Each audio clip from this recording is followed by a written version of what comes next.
El objetivo de este programa es básicamente hacer el análisis de una cartera de activos financieros.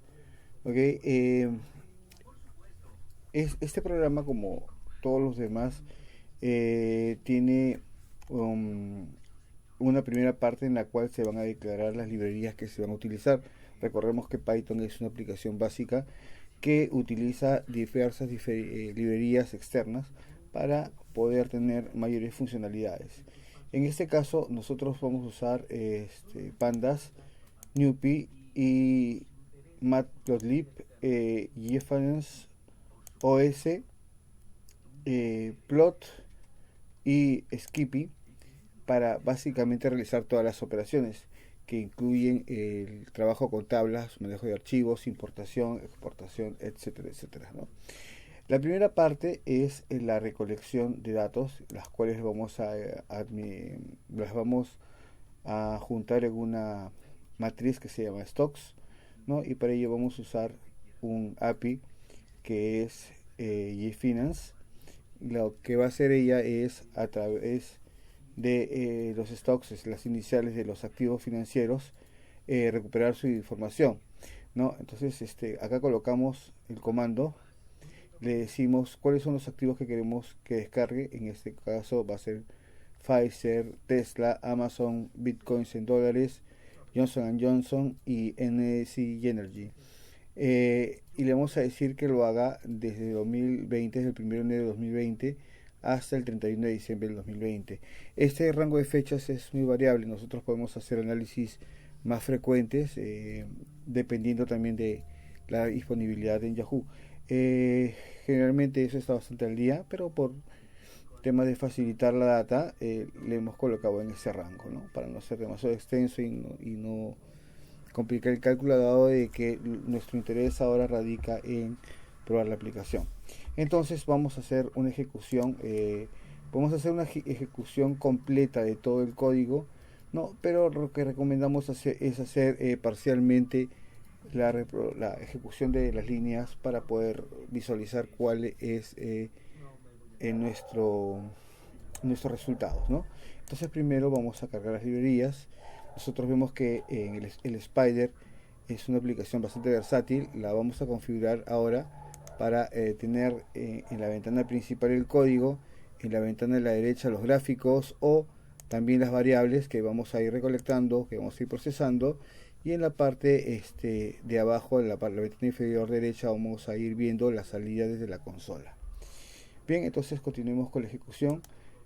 Hasta acá simplemente vamos a cargar las librerías que luego nuestro script o nuestro programa va a ir utilizando, y empezamos primero a recolectar la data. Como ya habíamos comentado, vamos a trabajar con esta primera parte. Como vemos en la parte inferior, ya comienza a hacer la descarga. Entonces, para comprobar que efectivamente se han cargado los datos, podemos en la consola colocar el nombre de la variable, que es stocks,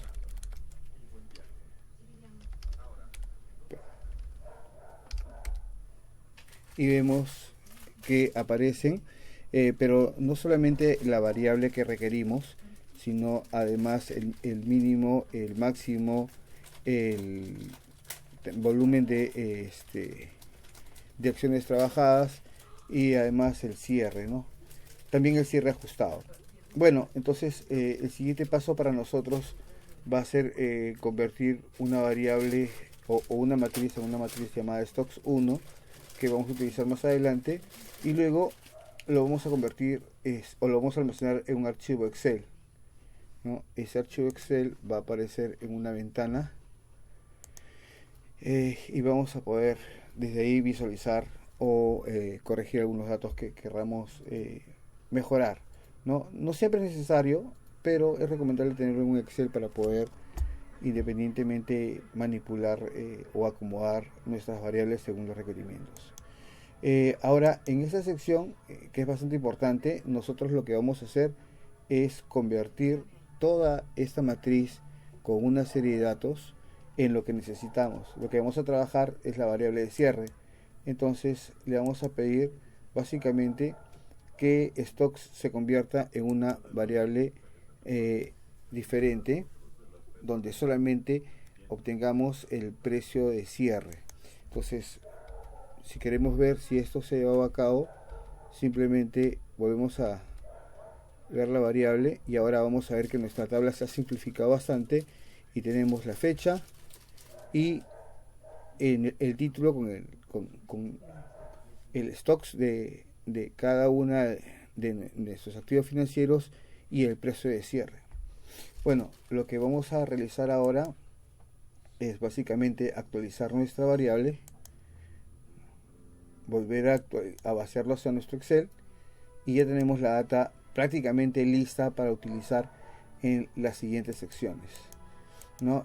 Nosotros vamos a luego crear una variable de precios donde vamos a limpiar aquellos valores que están en blanco.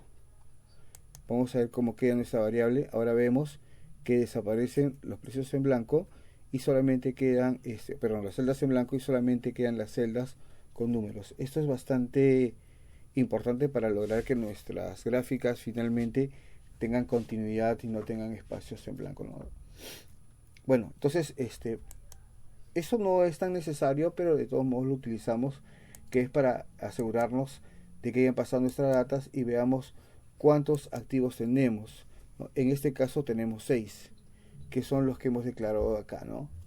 Pfizer, Tesla, Amazon, Bitcoin, Johnson Johnson, etcétera, etcétera, etcétera.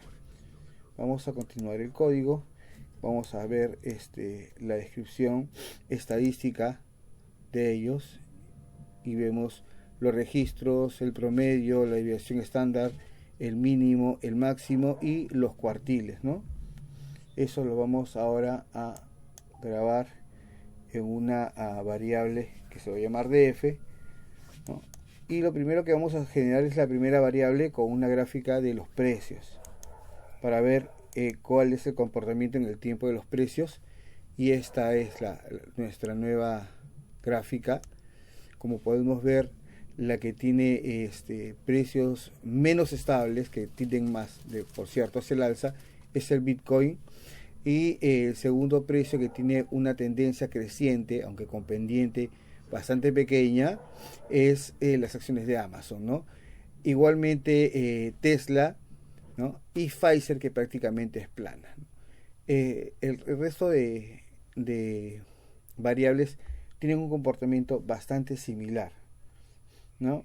Ahora, si nosotros queremos hacer un ploteo un poco más profesional del mismo valor, podemos trabajarlo de esta forma, con este código, y tenemos la misma operación, pero como podemos apreciar, bueno, con un formato más limpio, ¿ok? En un periodo un poco más largo. Entonces, lo que vamos a hacer ahora es calcular los retornos, ¿no? Generamos una variable retornos y ahora vamos a hacer un ploteo de estos retornos. Vamos a generar una gráfica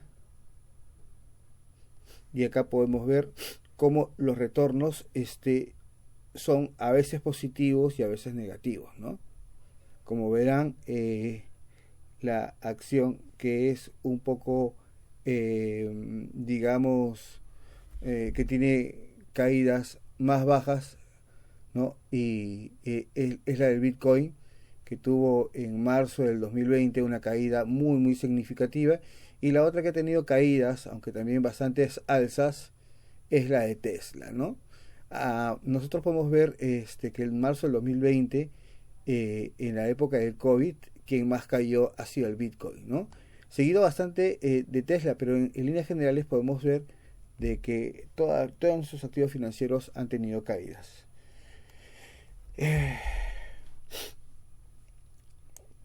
Ahora vamos a volver a hacer una gráfica.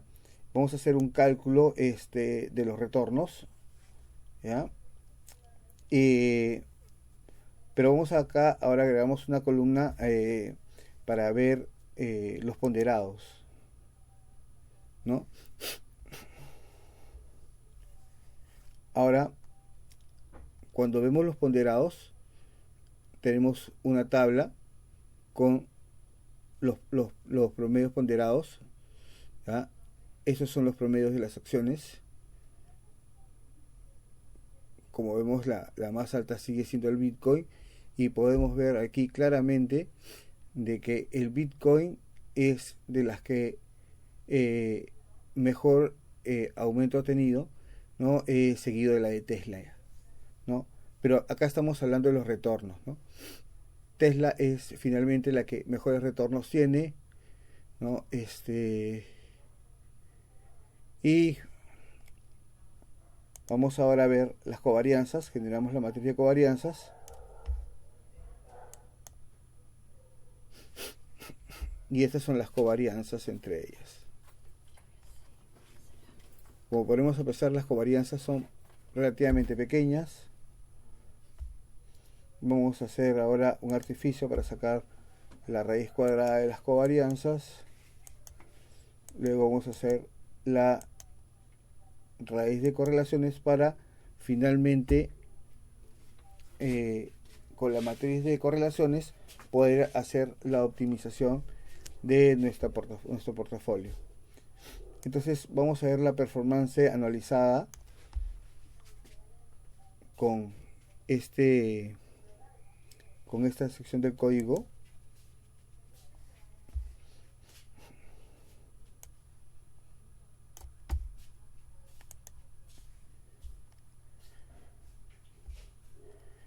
Y luego con esto vamos a generar un gráfico que nos va a permitir visualizar todo ello.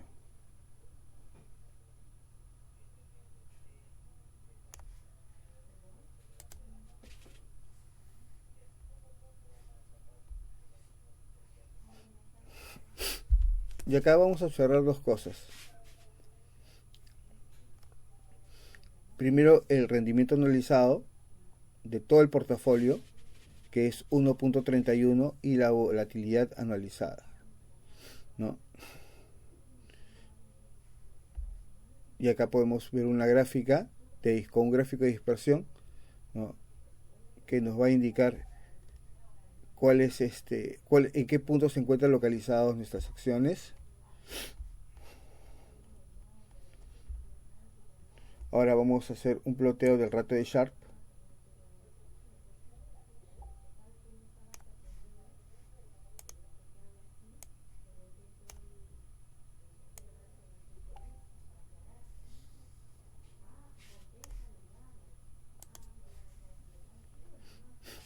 Y como siempre vemos que Tesla y Bitcoins son las más altas, seguidas de Amazon. Vamos a hacer ahora un ploteo del ratio de Sortino.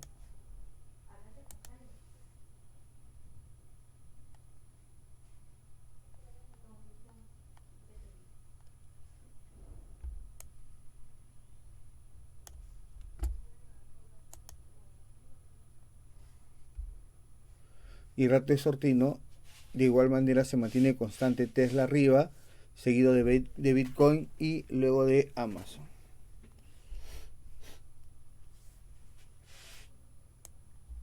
Vamos a hacer un drawdown.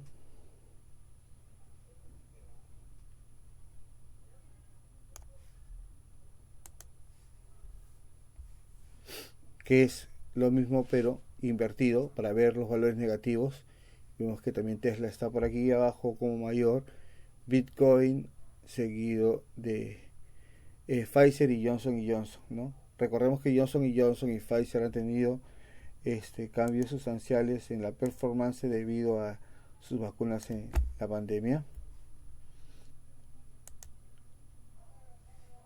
Con esto vamos a generar un cuadrito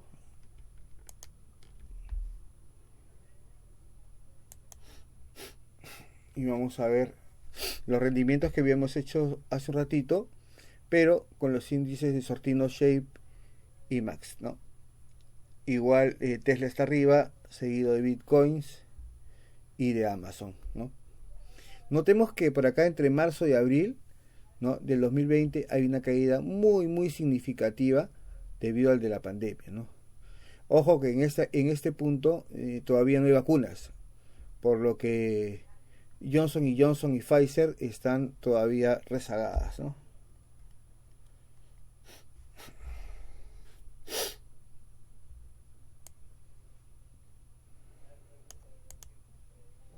Vamos a calcular un bar paramétrico.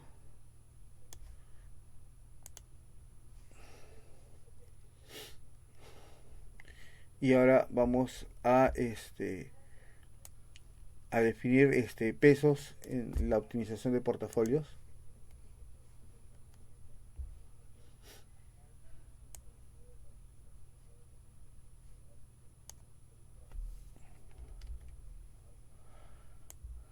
Vamos a definir los retornos de acciones. Estos son los retornos. Ahora vamos a hacer un cálculo del rendimiento de las acciones. Con esto hacemos un cálculo de la rentabilidad media del portafolio. Con esto hacemos un cálculo de la desviación estándar del portafolio, cálculo de la media. Todo esto estamos historiándolo, guardándolo en variables. Cálculo de desviación estándar de la inversión y el intervalo de confianza para hacer la gráfica, ¿no?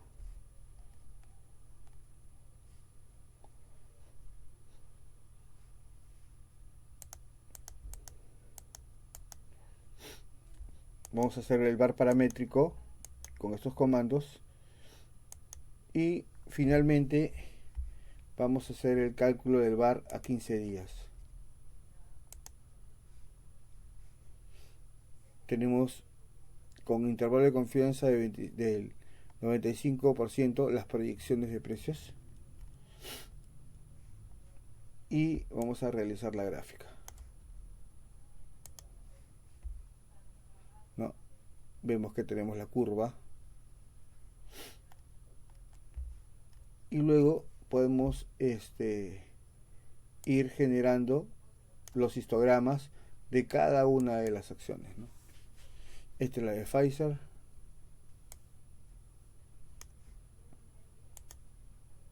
la de Tesla,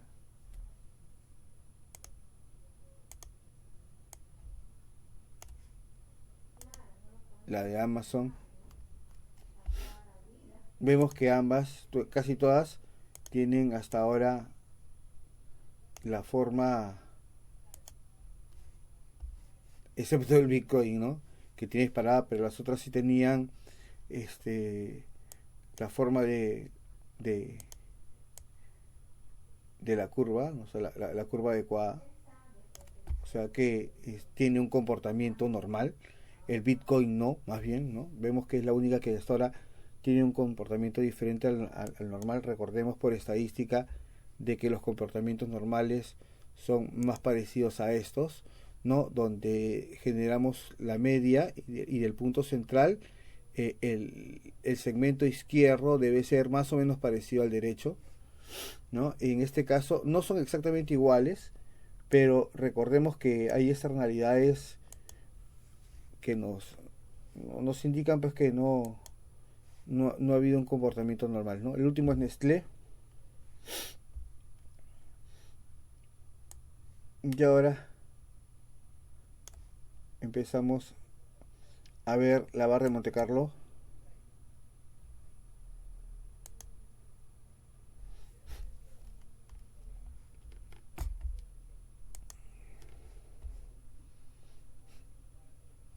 Para ver el bar simulado en cada caso, ¿no? Voy a ajustarlos todos de una vez para correrlos y vemos que los resultados para el bar simulado para Pfizer es menos 1.18, el de Tesla es menos 7, el de Amazon menos 76 y así, ¿no?